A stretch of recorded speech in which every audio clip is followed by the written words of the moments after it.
This week is probably the biggest week I've had at Blue Line so far, and it only contains one event on the books as of right now.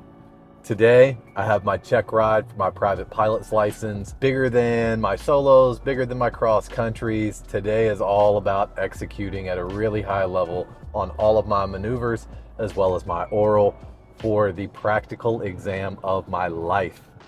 Let's jump right to it. Like I just said, this is my check ride day, and it's the only thing that I have right now on my schedule. I still have the 2-week buffer, so this is my original check date. Really happy that I was able to stay on schedule with that. So the next thing that's on my schedule is actually 2 weeks out for IFR, but my primary instructor just got in town, and she is an amazing IFR instructor. From everything that I hear from everybody, the students, other instructors that are there, everybody raves about how good she is with IFR.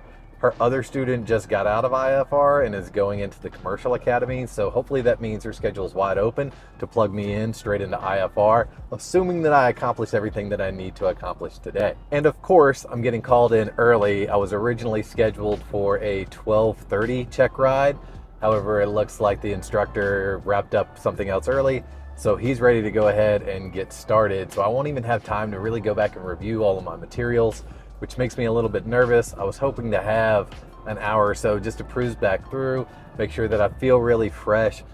Not necessarily on the oral exam side, I feel really solid about that, but making sure that I understand all my power settings and maneuvers and what those tolerances are again, so that way I know where I can give and where I can take from as I'm going through those maneuvers. If I need to lose altitude, but I'm also going too fast, I've got to be able to play with that. Those type of things are, if you've really dialed in your maneuvers, makes it a lot easier. Those are the little things, understanding your tolerances as you're looking at your maneuvers makes it a whole lot easier. Today, the winds are also at about 8 knots or so, which is probably twice as much as what I would like them to be. I don't think they're going to calm down between now and the actual check ride. We'll have to see how that piece actually plays out, but the ceilings look like they're fine. They're right around 4,000. Need them about at 4,000 to 4,500 to really be able to do all of my maneuvers. We do our maneuvers at around 3,500, and then there's some ground reference maneuvers that you do 1,000 feet off the ground, so those will be easy to get in for sure. Now I'm going to take a little bit of time, try and get these butterflies under control. Wish me good luck.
The check ride today was good news, bad news. The good news was I passed my ground section, did fairly well on that. I felt pretty solid on everything. For some reason though, my brain just turned off when we looked at the sectional chart. I don't know what that was about, but it eventually clicked back on and was able to get through that section as well. Feel really good about the way that the ground session went. Checked off on that. Was planning to follow that up, obviously, with the flight right behind it. However, while we were in the ground portion, the winds really picked up past my own personal minimums and definitely past what I would want to do for a check ride. So we were waiting around, then the wind started to come back in line, but the ceiling started to drop, and it just never really matched up. As the ceiling started to raise, the wind started to pick up, and just because of that, we pushed it off for tomorrow morning. flight at 7 a.m. to finish everything up. Should take about an hour and a half to do everything. So in case you're wondering and you don't want to look it up in the ACS, I'll have to do my maneuvers, which include controlling the plane in slow flight, power off stalls, power on stalls, turns around a point, S turns, steep turns, an emergency descent, versions whenever we're en route, being able to find the nearest and closest airport, emergency procedures using all my checklists, as well as all 3 different types of landings. So short field, soft field, and normal, both takeoff and landings for each of those situations. Should be able to get that done in about an hour and a half. I'm going to go home and do a bunch of chair flying at this point to kind of get myself ready for the morning. The weather's looking really great for tomorrow morning. Can't wait to see if it holds up. Tuesday morning, 8 a.m., headed into Blue Line. I think I got my wires crossed yesterday. I thought that I was going to do my check ride this morning. It's actually not until tomorrow morning. Going into Blue Line just in case there is some availability with the examiner to be able to get up today. If somebody busts or somebody doesn't show up or decides that they don't want to go, I want to be there to go ahead and get myself in there, because otherwise I'm just waiting, doing chair flying, studying the same materials, and not really taking that next step forward into the instrument, which is going to be part of my focus today, is getting things sorted for instrument. I know I have several different syllabuses to look at. Got new Standmans, which is our standardized manual here at Blue Line to go over, as well as terminal procedure charts to kind of go through and get used to looking at the low IFR charts, and instruments basically like starting all over again. So there's plenty to study, and I'm going to go ahead and start getting that knocked out now. I'll let you know how that goes.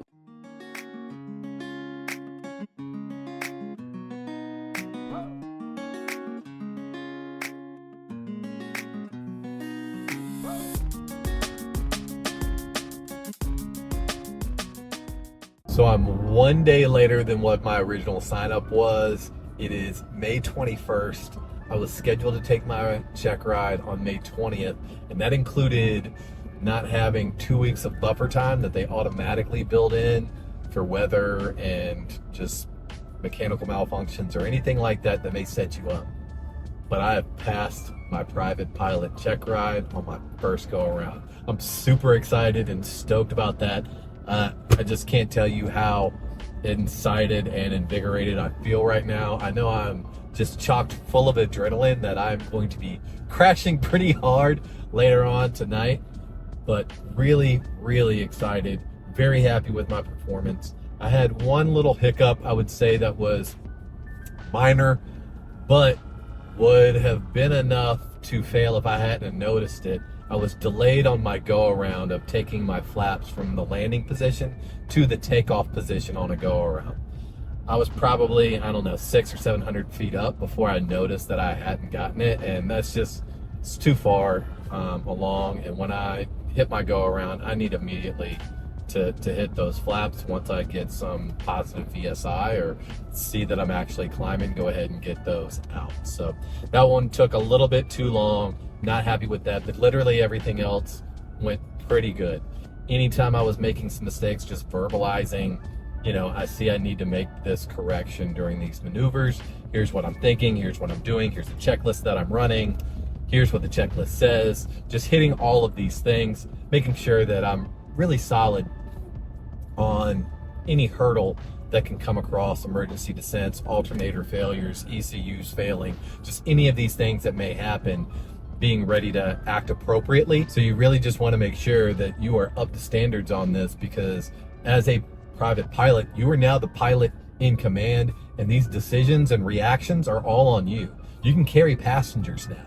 There's a weight that's being put on your shoulders that you have other people's lives in your hands, and you can make small mistakes in cars and walk away, but small mistakes in airplanes can lead to major disasters. So you've got to be really solid on all those things. I feel like I am, and that's why I've earned the privilege to have that responsibility on my shoulders now, as I've put in my application to become a private pilot. Tomorrow is going to be a day off for me as I don't have any ground or any sim work to get into. So I'm going to go home and surprise my wife and kids and spend this time with them and celebrate this first really major milestone in this adventure that I am on. Tomorrow, studying up, starting to dig into the ACS 4 instrument rating. Then on Thursday, I'll have one sim lesson along with 2 ground lessons, and Friday will be 2 sim lessons and 1 ground lesson. Really jumping right into IFR as we can continue on this week. Super excited. Glad you're along for the ride with me. I just checked numbers the other day and saw that 90% of you guys have not subscribed. If you're enjoying this journey and you want to continue to be a part of this community, it would mean a lot to me if you'd hit that subscribe button down at the bottom.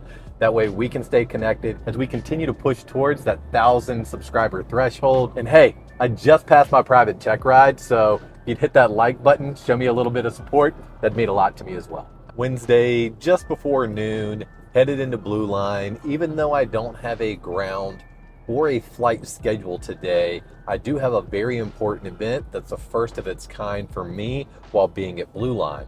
We have a pilot recruiter coming in from Republic Airways. I quickly went through their website, just looking around, trying to gather a little bit of background information, and it looks like this is a really unique company. From what I can tell, their major hubs are Indianapolis, Columbus, Louisville, Pittsburgh, Philadelphia, New York, DC, and Boston. There may be one or two that I left out there. So one of their unique features is that they partner with 3 legacy carriers: American Airlines, Delta, and United. You get pros and cons with this, as now you are able to maybe even get hired across all 3 of those airlines since you're partnering with them, but they may not have specific flow through programs to that one carrier. And somewhere like a PSA or Piedmont, who's partnered specifically with American Airlines, may get hired before you. So it'll be something to ask and kind of probe into as I'm learning about the commercial hiring process. Another unique feature that seems to make them different than maybe some other regional carriers is their Lift Academy. So they have their own flight school, Lift Academy, that has 4 different bases from what I can tell.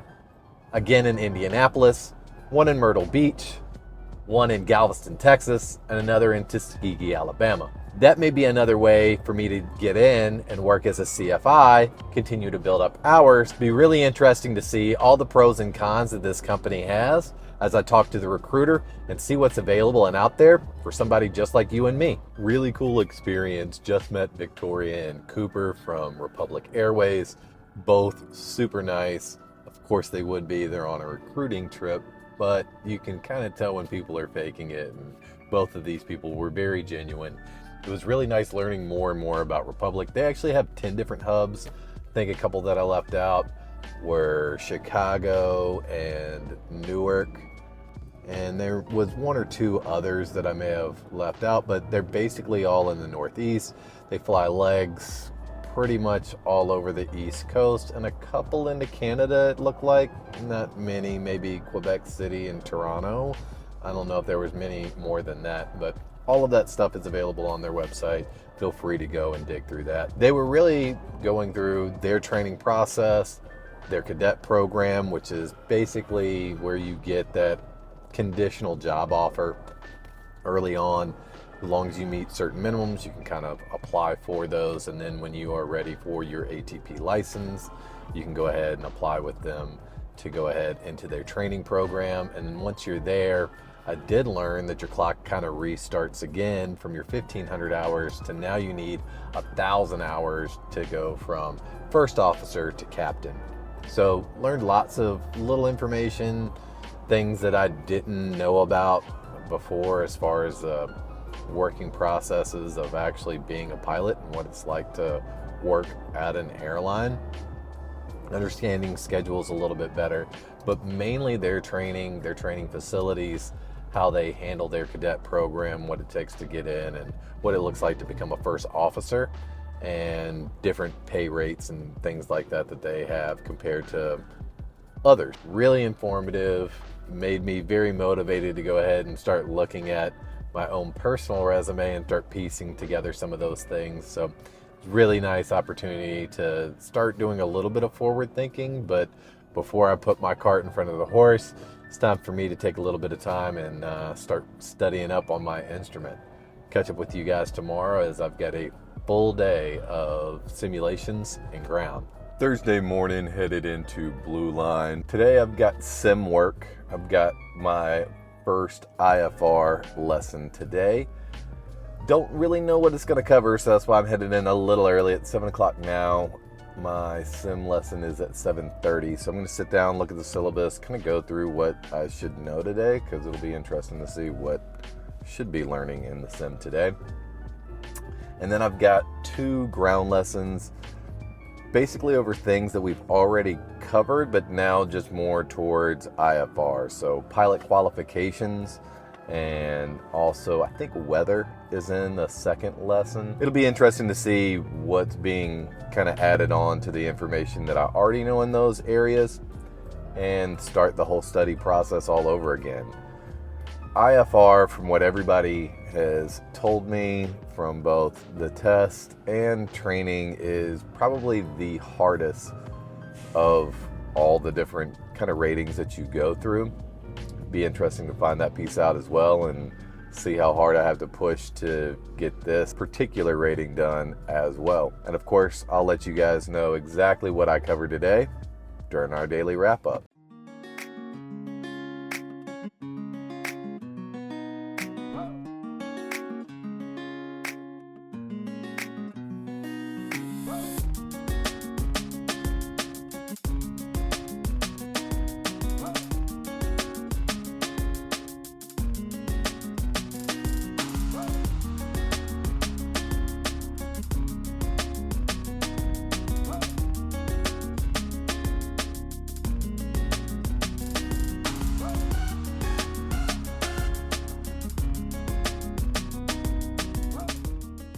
Another day packed full of training, both ground and flight. Did 2.5 hours of sim time, learned how to operate our avionics system. There's additional checklists that you're now going to have to go through once you start up your instrument. So I got a new checklist guide to kind of go through, especially on our startup, making sure that all of our data is what it needs to be and that everything is ready to go to actually fly in IMC. Along with that, there's additional things that you're now going to have to do and use as far as the autopilot system, making sure that that's tuned in correctly, using that appropriately, making sure that our flight plan is in correctly, approaches are logged in correctly, that we've got all the approach plates and all that information is entered in correctly. Are we holding? Are we not holding? All this different information that we're going to get from ATC, how we use all that information that we're getting in. So it's basically almost like starting all over again in some instances. Instead of looking around and flying and using pilotage and dead reckoning, now you're using your instrument panel and all of your GPS and those kind of navigational sources in order to actually land and get you where you're going. Also did the orientation for our new section now. Did our first 2 ground lessons over pilot qualifications, system qualifications, touched on mostly systems and how different systems work, and then also our backup systems. So going back to the older systems like just a magnetic compass and how those works and the deviation, variation, all those different things. Did about 3.5 hours worth of ground today, getting through all of those different lessons. Nice thing about taking a break is that your brain should kind of work on filing that stuff away for you in the background subconsciously. Gonna sit down, organize a lot of my notes to get them in one specific place that'll be easy for me to go back and reference and plug them into an ACS document that I've created in order to make sure I put all my notes with those standards that I'm going to be expected to know and perfect. Tomorrow I have 1 ground lesson and 1 sim. They don't start until later in the day. That's nice. I'll have the opportunity to sleep in a little bit, plus also get up and go through both the sim lesson and the ground lesson that I should be covering and familiarize myself with the objectives for the day, so that way I can go ahead and kind of peel through some of that information and just mentally be prepared the best that I can and have any questions ready that I may have or expect to have answered for those lessons.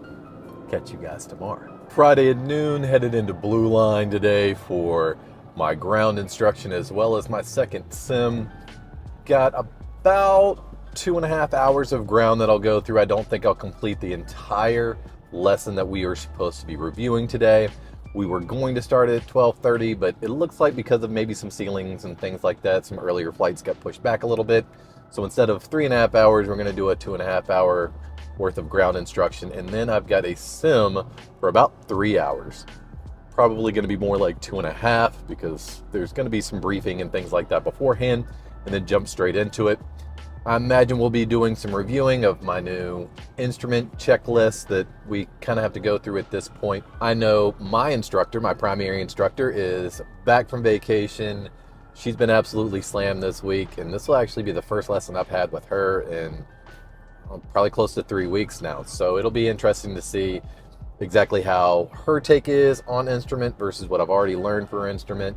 And we have Memorial Day weekend coming up, so it's going to be a 3-day weekend with no one really coming in on Saturday or Monday, and normally people don't come in on Sundays. We have an extended weekend where there will be plenty of time for me to do some reading and studying, especially on all of these new checklists and considerations that I need to take in, as well as reading some new book like the Instrument Flying Handbook, Instrument Procedures. Really excited to get started, so let's go ahead and do it.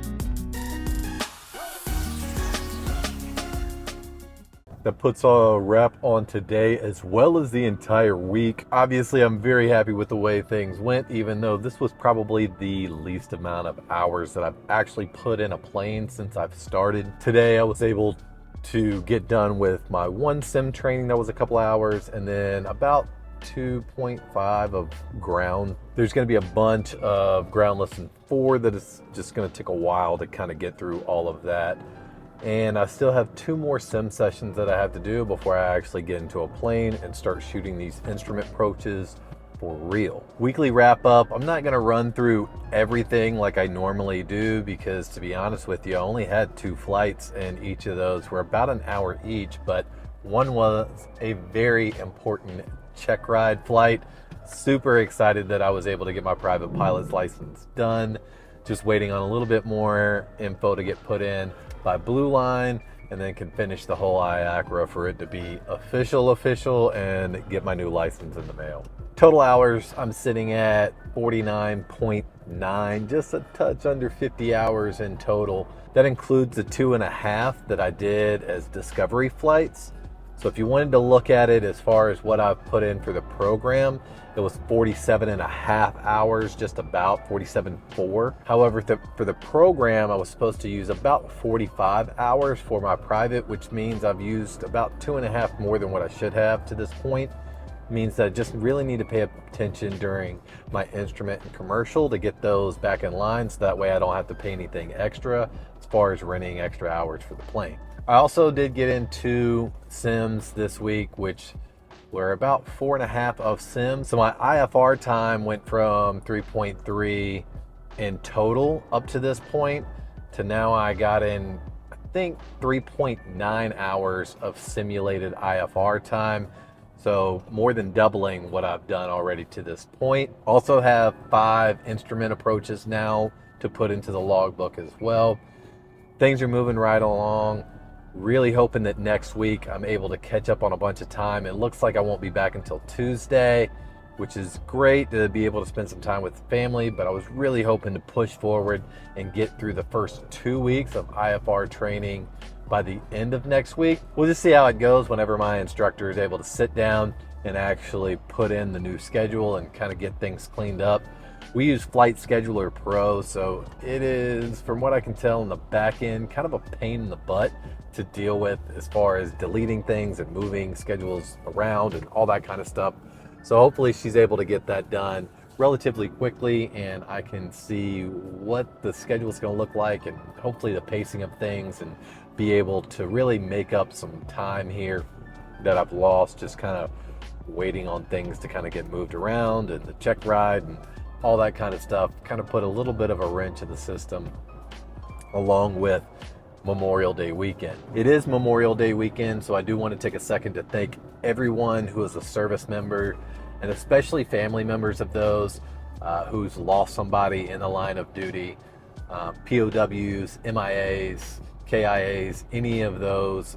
Man, like, those are just sacrifices that can't be measured, and we can't thank you enough as civilians for those sacrifices that have been made either personally or by your family.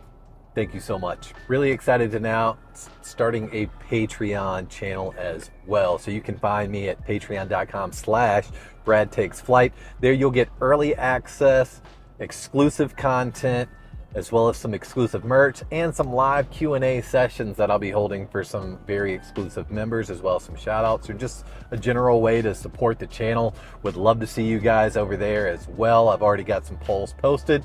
See what you guys would like to see on that exclusive site. Subscribe if you haven't subscribed. Hit that like button for me. Show me some support, as well as leave a comment below if you or somebody you know is a service member. I would love to thank them in the comments section and just lift their names up. I mean, we just can't give enough recognition to service members and veterans, or any of those who have fallen. Would love to hear those names, raise those up. Awareness to everyone who keeps us free here in the US. Appreciate all the support, and as always, keep the grass off your wingtips.